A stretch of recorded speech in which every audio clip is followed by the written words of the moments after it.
Okay. I'm glad that our video today is going to start with discussing how Jacob died. Yay! Well, we're all dying right now. So. That's not good. Don't go like that. Were all the notes distributed? Or was there no extra? Okay. Must have been how many I made copies of. So today we're going to discuss completing the square. We are going to look at the launch really quick. This doesn't take too much further for what we've done, but we have what we kind of nicknamed the area method for discussing FOIL and getting those quadratic polynomials and all this sort of stuff. So we have a yard. And the football coach wants to section off the field to run a variety of drills. So, you might want some passing drills over here, some defense drills over here, whatever it is. He's marked it off with these sections. He made a square area over here that is x by x. Then if I look at the larger area here, I have x by 2x. And then if I look at the larger one as a whole, the entire width, that's really bad, the entire width would be x plus 20. The entire length would be 2x plus 20.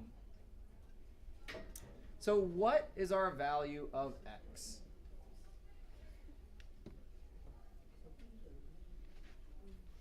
So if I want area, if I want the area here, I wish I had a copy of these notes. I'm going to have to look up. Forget how much I gave you guys. Sorry that I didn't chop away the rest of that black box there. Sometimes I forget to deal with that. Yeah, Greg, what do you think? What do you start off like 2x squared plus like x? No. We can't jump right to 2x squared. I agree that I have two x's. So we start off looking at the entire length and the entire width. And I know what the area is supposed to be. I've been told the area of the field is 8,400 yards squared.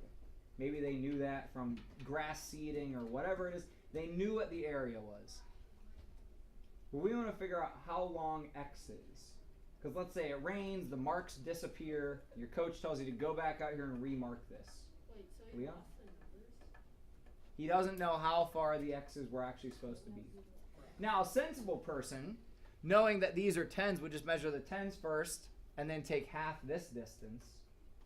But let's say we're not simple. We're working with some yahoos. So you would multiply those two by those together, and then you would set that equal to 8. If this is my length and that's my width, I know that area is just length times width. So to solve this, I would set up a quadratic by first multiplying these binomials with each other. So we'd have 2x plus 20 times the x plus 20.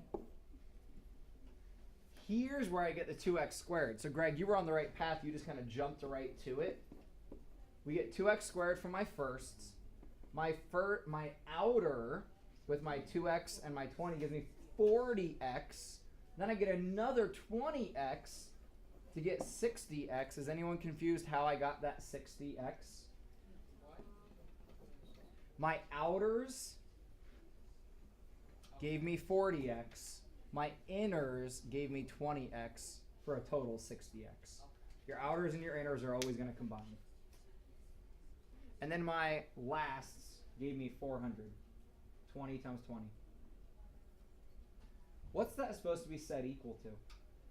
84. Yeah, 8,400. So I set that equal to 8,400. What can I do now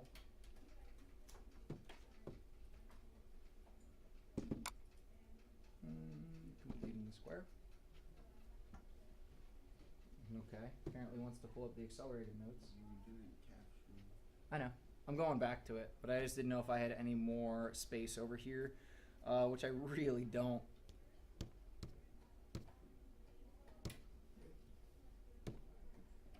Who can remember last week? What do I do with this so that I can actually find my solutions? I see Jacob's hand, but I always see Jacob's hand. Okay, Jacob. So you can. Okay, so you can subtract. You can subtract 8,400 from both sides. I And then need- what you get is that trinomial is equal to 0, and then you can just factor that. I need to make this equal 0. I have to make it equal 0. So I gotta get rid of that 8,400. So we subtract it from both sides. So what I really get is 2x squared plus 60x minus 8,000 equals 0. Now this is when, yes, I could factor this. Or my life can become a whole lot easier if, now fingers crossed because it's a Tuesday and I haven't used this yet today. If you want to put this on your computer, it is still available free to download. I will try to put the link on Schoology if someone reminds me. But you hit new TI-83. Then what's weird, and people always forget to do this, is you have to run the debug. And that is how you actually get the calculator. So if I take that quadratic polynomial, my 2x squared, so I'm going to go to y equals, type in 2x squared plus the 60x minus 8,000.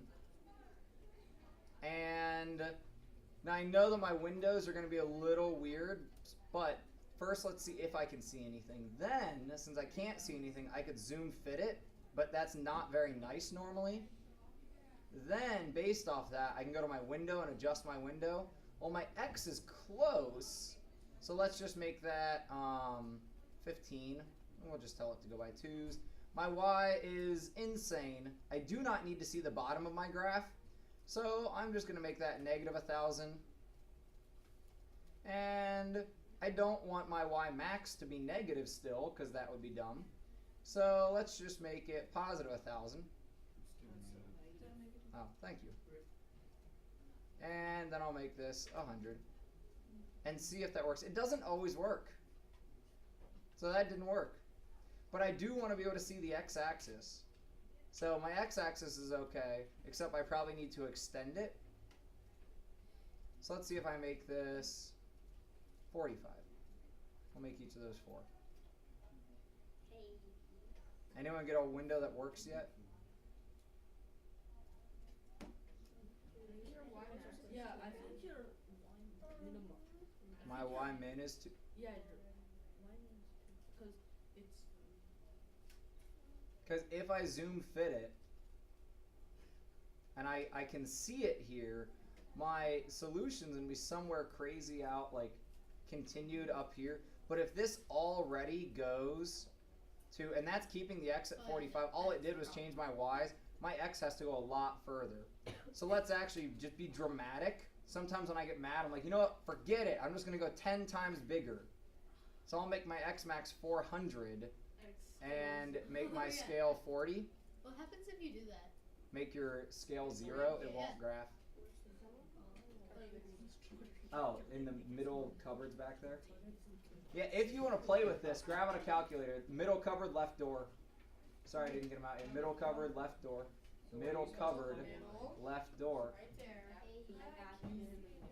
So I can almost see it, but my y-axis is still not showing me my x-axis, so I need to fix that.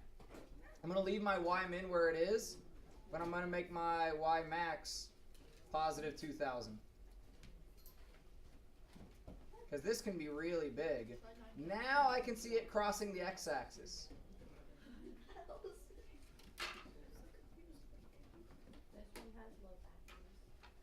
Yeah, greater. I was just gonna say, you can just like zoom out, like. Yeah, we could just keep zooming out till we see. Sometimes it takes a really long time though. Like I have to do it like, yeah, how many times did you do it? So here's another thing that we can do. I'm actually gonna capture my screen real quick, so. Hey guys, I still need your attention, please. Did you already plug it in?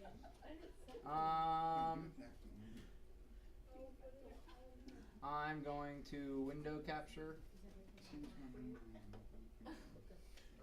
and drop this in here. So here's what Raider was saying. If I go back to a standard zoom, so if I zoom 6, I cannot see it.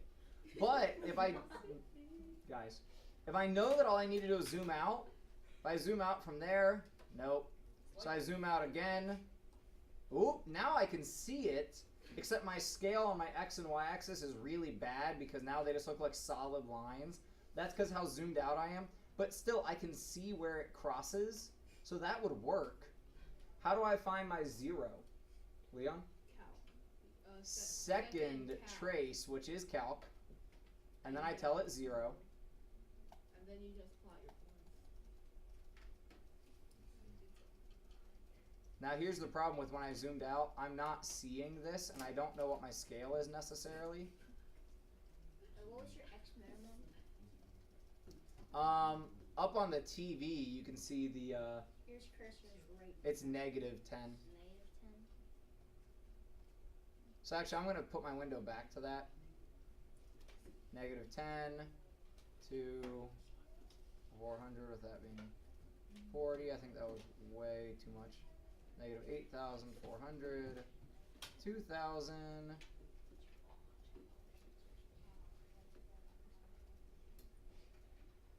That looks a little nicer, but I'll be able to see my cursor is the main reason that I want to make it look like this. Because now when I second trace it, notice your X values are really, really big.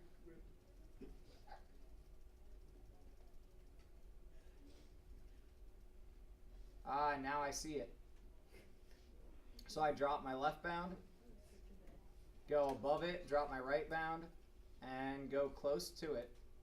My X value now must be 50. Yay! So if you want to utilize your graphing function to solve it, that would be how you would do it. Once you get your polynomial to equal 0, you can plug it in and find the 0. What? I thought football fields weren't. What was it? 70 yards? This is not a football field, it is a field. It is just a field. Yeah, I said it's not. It's not a football field, it's Yeah, just a field. 120 actually. Because if this is all in yards and we just found out that this is 50, that's 50 yards, that's 50 yards. But actually, the end zones are each 10 yards. So you'd have an extra 10 yards from both ends. So this is the length of a football field. I forget exactly how wide they are. But right now, this is telling me that this is 70 yards wide. So it's a field probably as big, if not slightly bigger than a football field. Yeah? Okay, so I was having trouble with the zooming and scaling and stuff, but It just takes practice. Yeah, I know. I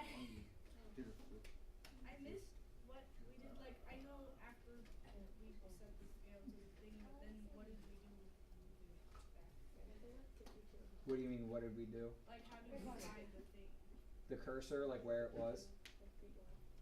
So we are trying to find the 0. So we got a second trace, 0. You with me to there? Yeah.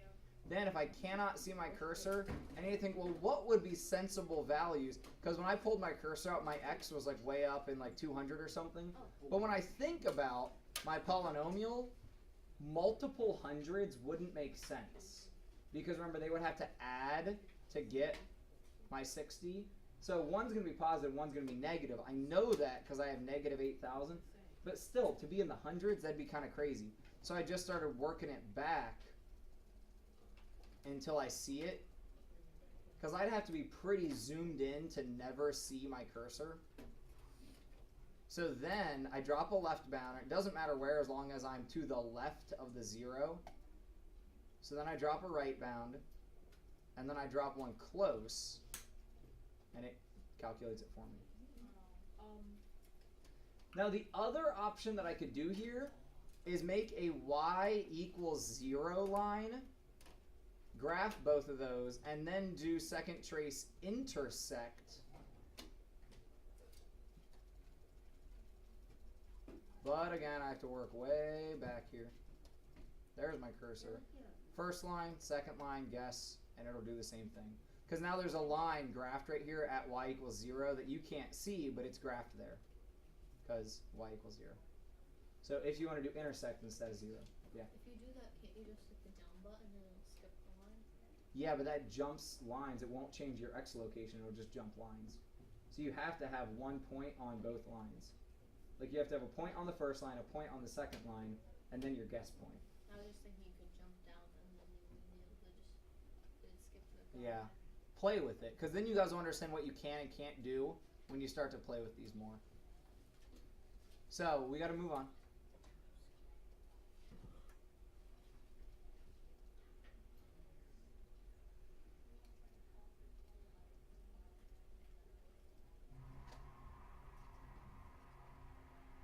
Hopefully it gets a little quieter. So, Yes. Wait, what? I forgot. was this from class last year or what? How do you know this? Yeah. It's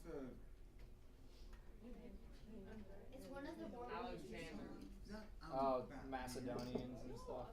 No, that's exactly. No, All of them are pretty tight. no, you said that. So- I did not say that, man.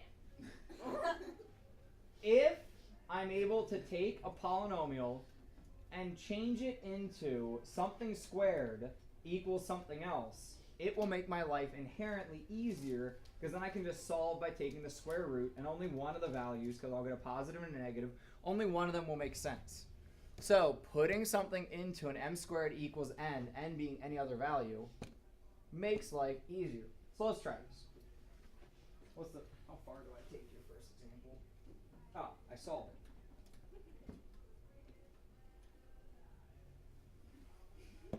In this problem, you will find c to complete the square. What is the value of c such that x squared minus 16 times x plus c is a perfect square trinomial? Can I get you back?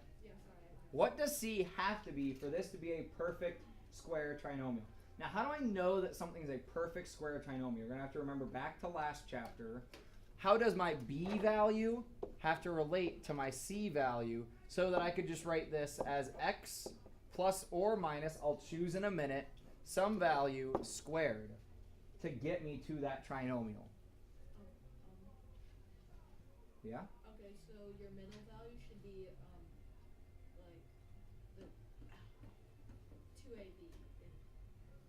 Well, so I don't know how to say it. Yeah, well, how you said it is correct. This middle value should be 2 times a times b. And you may want to write that down on your paper. I keep having to look and see what I gave you guys. And we know what a is, because a is 1. So that really says that 2 times 1 times negative 16, or sorry, 2 times 1 times something. Wait, how is that negative 2ab if that is b? What do you mean by that? The factors for c could be both be the same. It's ab when this is a and this is b, right? So really, if that's confusing for you, just think of it like this. My middle value in there has to be twice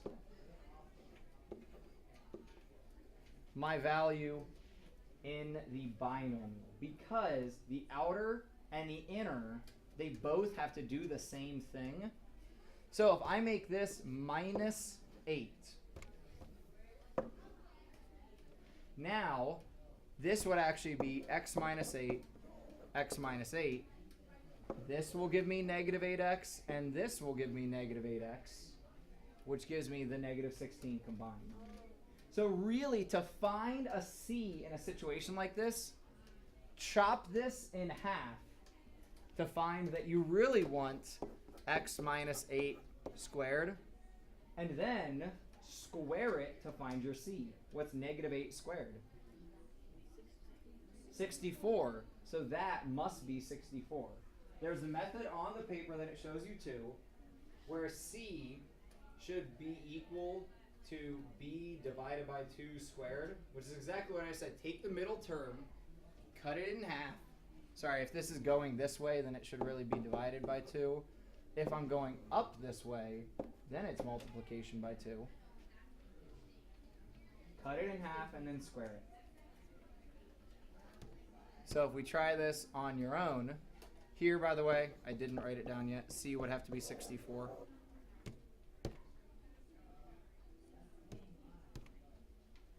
I forget if there's another example in here or not.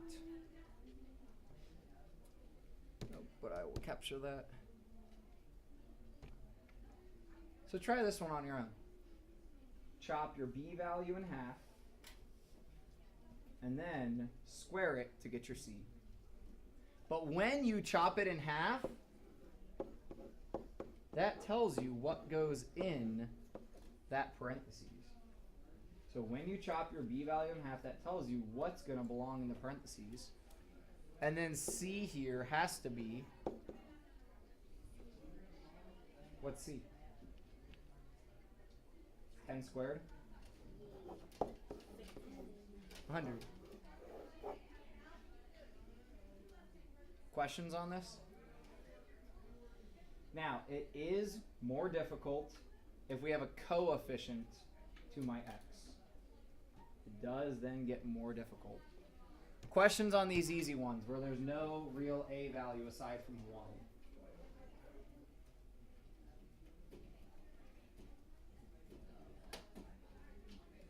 We're okay?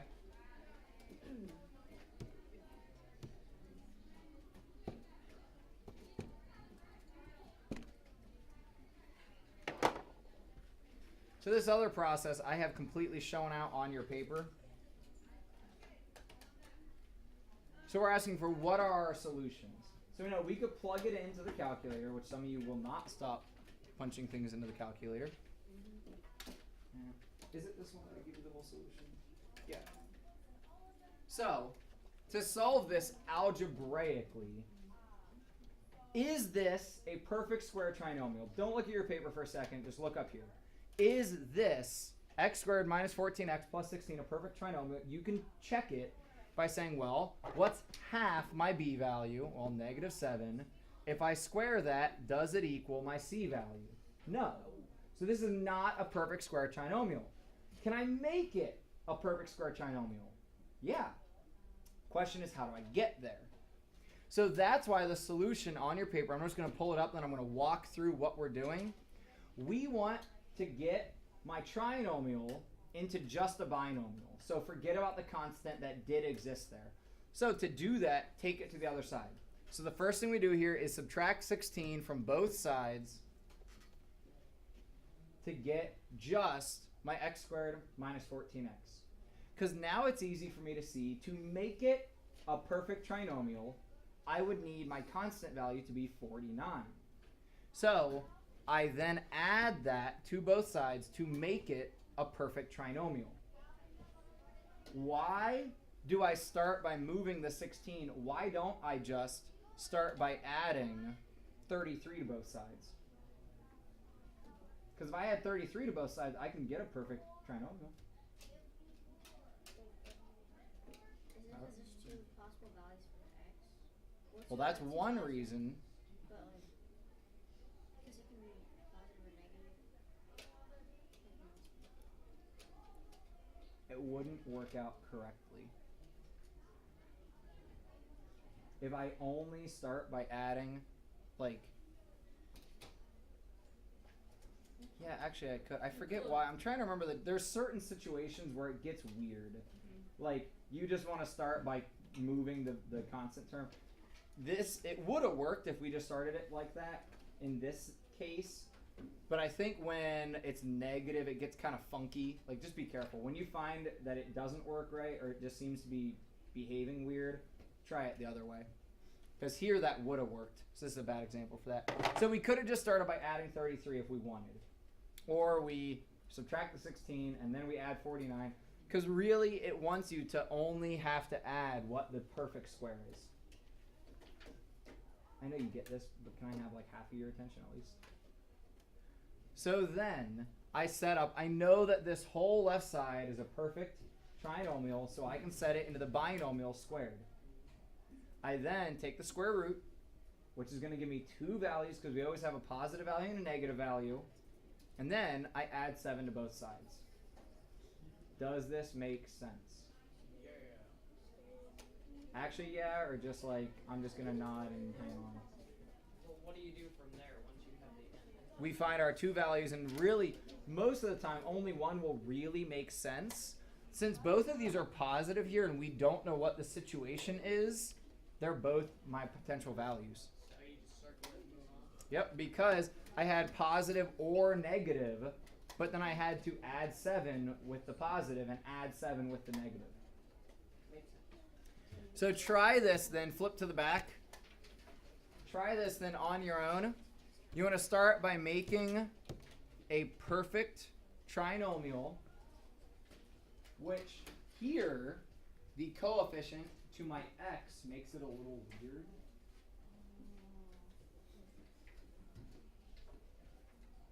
My coefficient to my x makes this a little funky.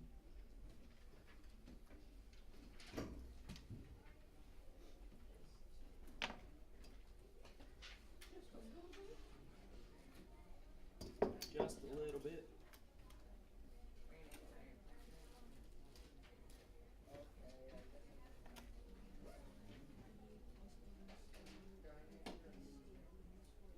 Do not be afraid of decimals. Oh, okay. Do not be afraid of decimals. Why do I say that? What is the first decimal value that we're faced with having to work with? Ben? 4.5. 4.5 squared. Because whether or not I move this 15, I look at half my b value equals 4.5. So then I take 4.5 and square it to get 20.25, which will make me have a perfect trinomial. So I either can start with subtracting 15 from both sides and then adding 20.25, or add the difference. So once you've done this a couple times, all I have to do is add 5.25, right?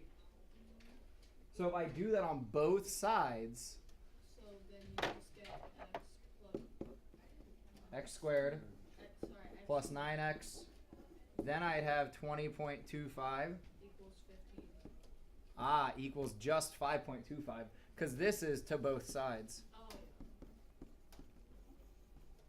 What have you done? All I did was add 5.25 to both sides. But I found out that I needed that by first chopping my b value in half and then squaring it to find what the constant on my left side needs to be. So I found out I need this 20.25 to make that a perfect trinomial. Because then why this is good is I can then write this, what goes in my parentheses, x plus 4.5 squared equals 5.25. And this is what I'm going to use to solve. How would you do the one where you minus 15? Subtract 15. Let me finish this one and then I'll show that one real fast. So then I would take my x plus 4.5 squared equals 5.25.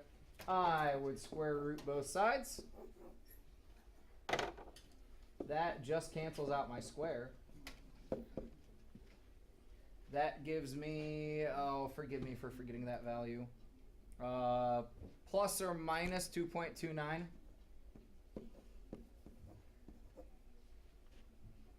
And then I have to split and have one negative route, one positive route.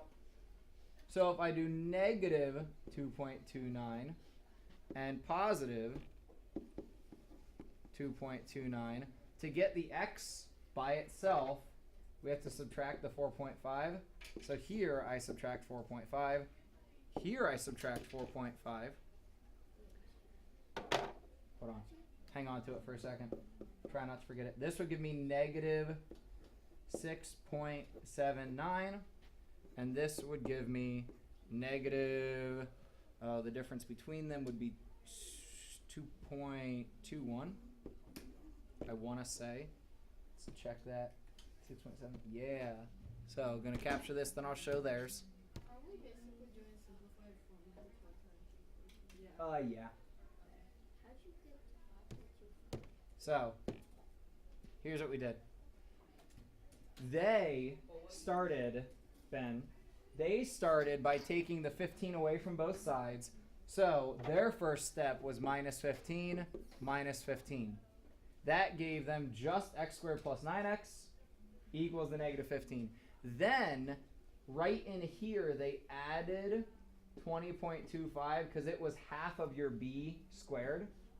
Because we want c to equal b divided by 2 squared. So they add the 20.25 to both sides. That is how we end up with the 5.25 because negative 15 plus 20.25. From there, I can turn my trinomial into the binomial squared and solve it. What questions still remain? Are we okay? Give me somewhere between a thumbs down and a thumbs up. Thumbs down meaning I totally don't get it, I'm just staring. Thumbs up is like I'm pretty okay with this. Yeah? I have a question. Yeah, thank you. Where did the 2.29 come from? That was the square root of 5.25. So you see up there, when I square root it on both sides, that gave me positive or negative 2.29 because every square root gives me positive or negative. Okay. Good question. Thank you. Other questions? Anything weird? Any step that you don't understand how they got from one step to the next? Khan Academy has a lot of good stuff with this too. So if you get stuck on your homework, look up completing the square on Khan Academy.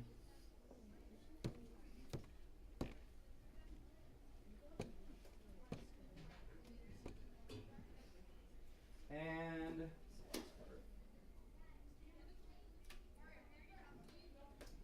so now when we go to find our vertex. So we have our quadratic x squared plus 6x plus 8. We want to complete this square, and that will actually tell me where my vertex, either my maximum or my minimum point is. Is x squared plus 6x plus 8, is that in a perfect square form right now? What would the 8 need to be to make this a perfect square form? It'd need to be a 9, right? So what we do to both sides is turn it into a 9, which really all we do is add 1.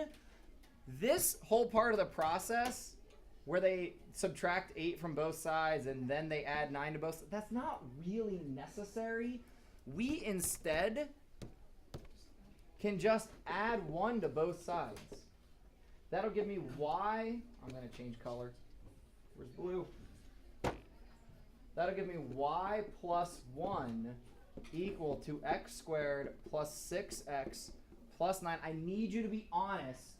Do you understand how we decided that we wanted 9? Does anybody not get that? We look at the middle value, the b term, cut it in half, square it. That tells me what my constant needs to be. So now that I have y plus 1 equals x squared plus 6x plus 9, I can write this x squared plus 6x plus 9 in kind of factored form in its binomial form. So this should be x plus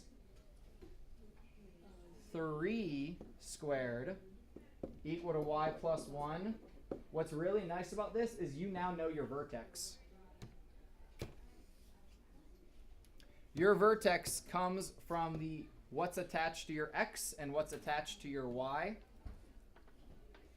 I like to actually leave it in the form of where I stopped, and just know the opposite of what's being done to y, that's your y. The opposite of what's being done to x, that's your x. Because notice I have y plus 1 and x plus 3. That y plus 1 really gives me my y value of negative 1. That x plus 3 really gives me the x value of negative 3. Now, if you put it into the y equals form, you want to remember it's y equals x plus, and this is why it gets complicated. That's the opposite of the x value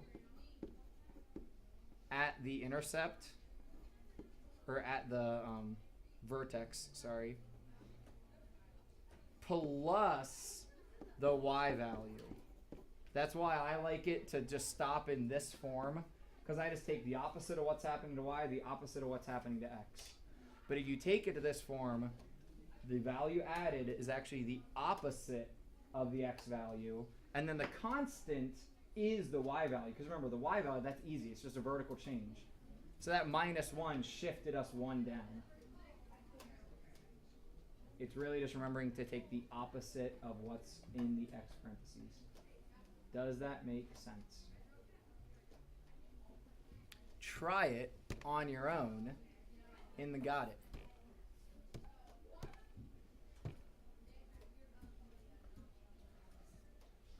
First, figure out what needs to happen to put this into perfect square form.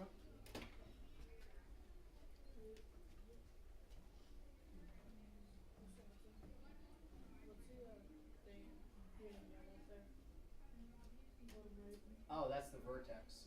So the vertex was -3, -1.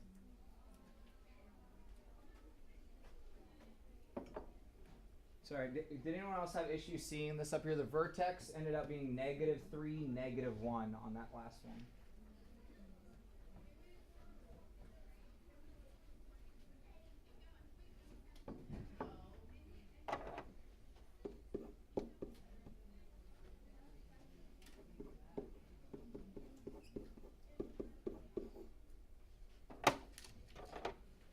What do I need to do to both sides to make this a perfect square polynomial?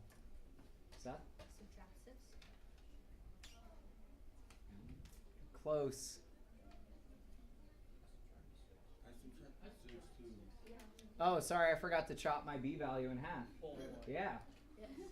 Hey, I'm human. I made a mistake you're once. Human teaching the, Yeah, you're not- a teacher. Wow. So, left, I now have y -6. So, remind me, Seth, since I obviously am faltering at this. I don't think that's actually a word. Yes, it is. Yeah, that's what we're called. Okay. He's faltering. Why'd you decide that? Because 4 divided by 2 is 2, and 2 squared is 4. Half my b value is 2. When I square that, it becomes 4. So I really want this to be 4, so I subtract the 6 away. So now, we'll go ahead and write it. X squared plus 4x plus 4. I can rewrite my right side. My left side doesn't really need to change. X plus 2 squared. So now that tells me that my vertex, if you use my method, the opposite of what's happening, my x value, -2, my y value, +6. If we take it to the y equals form, this would turn into y equals x plus 2 squared minus 6. So the opposite of this gives me the x value. And what this is gives me the y value. Why do we get -2? Because you take the opposite. But you do the opposite. When you graph it, like that's just what happens. That's just like the trick of how we remember it. Questions on this? All right, I got like 4 or 5 more minutes. Practical application.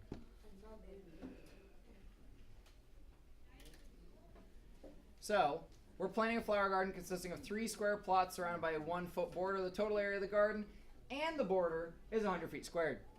What is the side length of x of each plot? So we already know the area is 100 of the total thing. So I'd need this, and I would need, well, I won't have any space over there, this. What is my total length?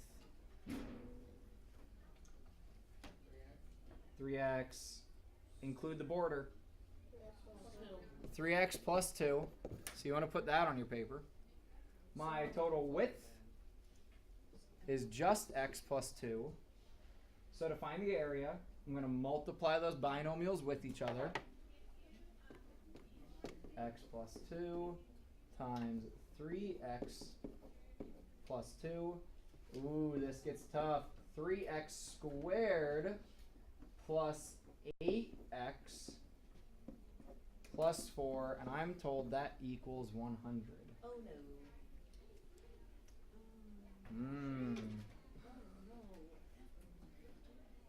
Crapola.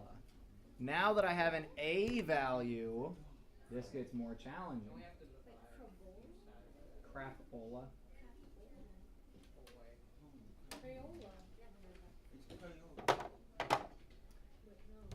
In trying to respect time and get out of here, we cannot deal with it until my a value is a 1.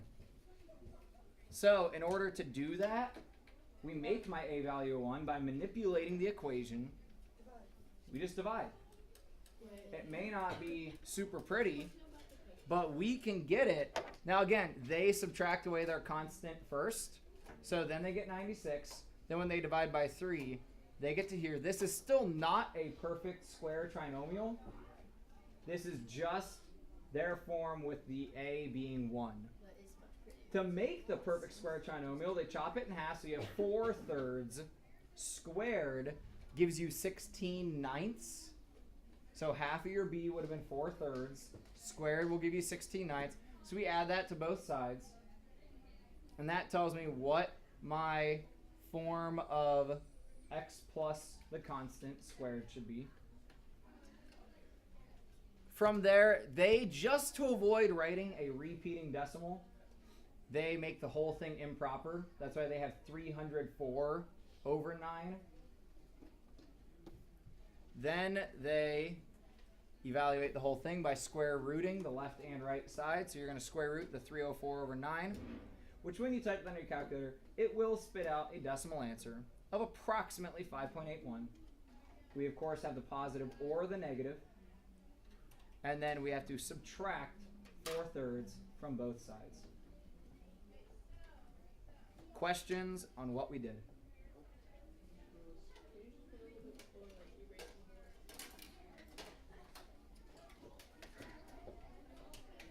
We will start tomorrow's lesson with questions from tonight's homework. So if you have questions, please bring them to class and let me know.